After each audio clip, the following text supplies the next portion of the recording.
Hey guys, and welcome to the 9th installment of Updated Builds, a series of videos where I go back over Warframes that I already made one or more videos about and I bring their builds up to date because a lot of the build videos that I made are very old and horrifically outdated. Now today we're going to check out Trinity, which is, for me at least, one of the most fun frames to try different builds on because despite of what many people think about Trinity, she's actually very versatile and can be built to do a lot of different stuff. Now today I'm going to show you 3 different builds that I use on Trinity and I switch between them based on what I'm doing. The first one focuses on Energy Vampire and the Vampire Leech Augment, so it provides a lot of energy and overshields to your entire team and can also do some really nice burst healing with the Blessing. The second one focuses on Blessing and it's geared more towards providing massive damage reduction as well as healing to your entire team. And the third setup is what I like to call the Overprotective Trinity, and this is kind of a tank support hybrid that's amazing at negating all the damage you and your team takes and redirecting it to the enemy. It does require you to be far more aggressive and active with your playstyle, but the reward is amazing.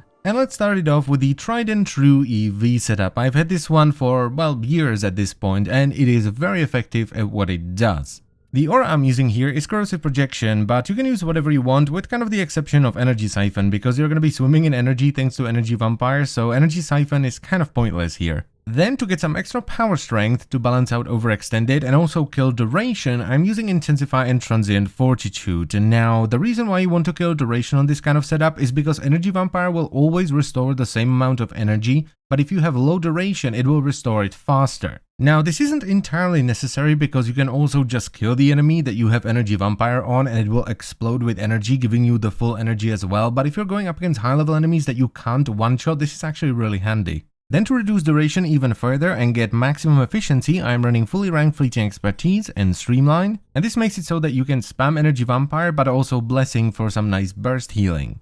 We're then going to add Stretch, Cunning Drift and Overextended so that our Energy Vampire has a lot of range and restores energy even to allies that are really far away from you or the enemy that you've targeted. I also went ahead and added Primed Vigor, but you can use whatever defensive mod you want, and we're going to top it off with Vampire Leech, which makes it so that if you or any of your allies have full energy and they get hit by Energy Vampire, they get overshields instead. Now there isn't much to say about this setup other than it is a fantastic support. The way that I play with this setup is whenever I load into a mission, I will open up the party interface, which on PC you do by pressing Z by default, so you can see the energy, health and shields of your party, and I will pretty much just spam Energy Vampire throughout the entire mission to keep everyone topped off on energy and overshields, with the occasional Blessing thrown in here and there for some burst healing when someone's health or shields dip down. This setup is just awesome for endless missions, so stuff like survival, defense and interception. It's not amazing for defection because there you kinda want to use Blessing, so I would probably switch over to build number 2.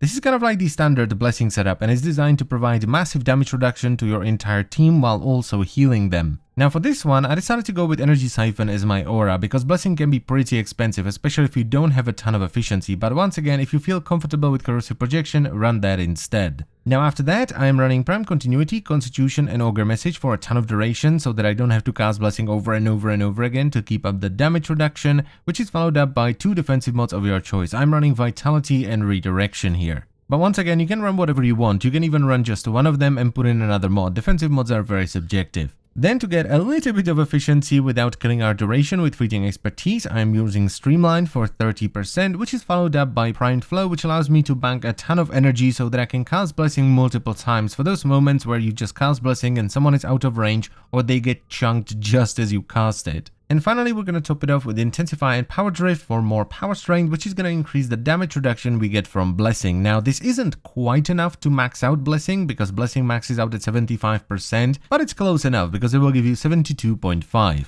Now what you want to do with this setup is pretty much just keep up Blessing as much as possible because taking 72.5% or less damage across your entire team is amazing, especially in sorties. Though you still want to keep Energy Vampire ticking on something so you constantly have pulses of energy going out, and if you're taking a ton of damage you might want to use a link as well to redirect some of that damage to nearby enemies. Just bear in mind that you don't have a ton of range on this build, so if you're using Energy Vampire, use it on an enemy that's fairly close to you. And just like with the first setup, I would recommend you open up the party window, not just because you want to see the health, shields and energy of your party members, but to also see if someone is out of range via the affinity sharing icon. Because Blessing isn't affected by power range, it's affected by the affinity sharing range. Which also means that if you want to go ham on supporting, you might want to invest into the Vazarin Focus School, more specifically the Mending Unity node. which increases your affinity sharing radius by 10, 15, 20 and 25 meters as you level it up, and this will increase the range of blessing.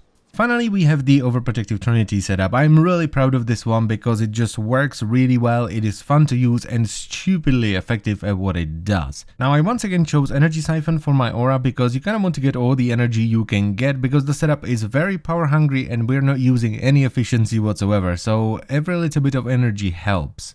Then, just like on the previous setup, I am running Prime Continuity, Constitution and Augur Message, but this time around it's not just for Blessing, it's for Link as well. Now we then have to add a ton of defense because we're gonna be face tanking bosses in sorties, so I'm using Prime Vigor and Vitality here, which is then followed up by Stretch and Augur Reach for a lot of range on Link, and we're once again gonna top it off with Intensify and Power Drift, which is gonna buff our Energy Vampire, it's gonna strengthen our Link, and it's also gonna provide more damage reduction with Blessing.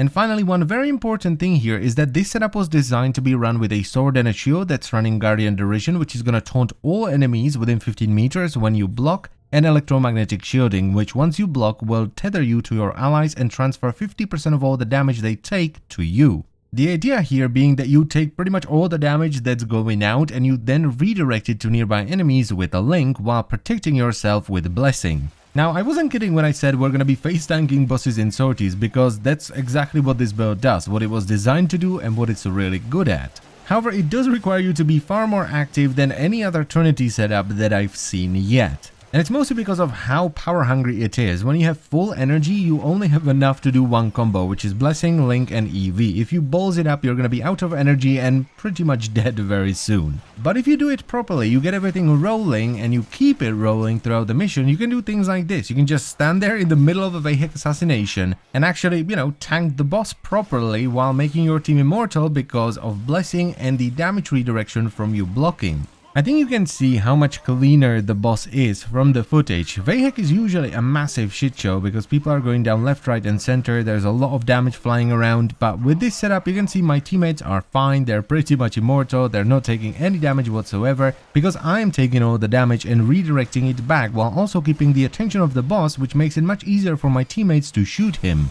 I particularly like this clip because you can see how important it is to keep everything rolling. I forgot about Blessing and as soon as it ran out, one of my teammates instantly went down. It happens in a second, there goes the Blessing and kaboom, he's down. Now the thing I like about this is that it's not just a party setup, it's just beefy in general, so it's pretty good for soloing high level missions as well. You could even modify it with the Abating Link Augment, which would reduce the armor of enemies you tether to with a Link. Though you're not gonna get the full armor reduction because that requires well over 200 strength and that's something you can't really get on this setup.